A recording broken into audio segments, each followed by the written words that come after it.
C'est sûr que je pense que c'est familial d'abord et avant tout. Là. Moi, je viens d'une famille de la classe moyenne. Et mes parents, autant ma mère que mon père, m'ont élevé à questionner l'autorité, à poser des questions pour savoir pourquoi les choses se passent de telle façon, qui prend les décisions et qu'il doit y avoir de la discussion à ce niveau-là.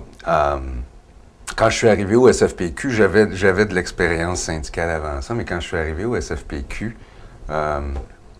assez rapidement, je me suis impliqué.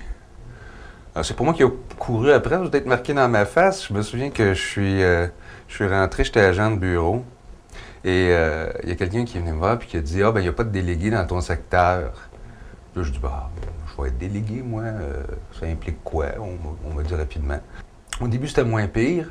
Aujourd'hui, je pense que je ne pourrais pas ne pas faire de syndicat parce que par rapport à ce qui était la fonction publique, quand moi je suis rentré là, au début des années 90, les conditions ont tellement changé, ça a tellement périclité que ça me semble être un non-sens où ce serait presque abdiqué que de ne pas faire du syndicalisme, que de ne pas s'impliquer, puis de ne pas dire à ses patrons, écoutez, ça n'a pas de bon sens ce que vous nous faites.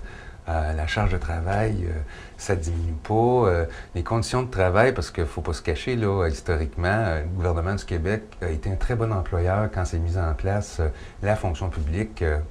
J'étais pour dire telle qu'on la connaît, mais plus comme ça, là. C'était un bon employeur qui était à l'avant-garde, les horaires variables, des trucs comme ça. Mais là, petit à petit, on voit qu'on vient tout chercher. C'est pas juste le salarial, parce que le salarial...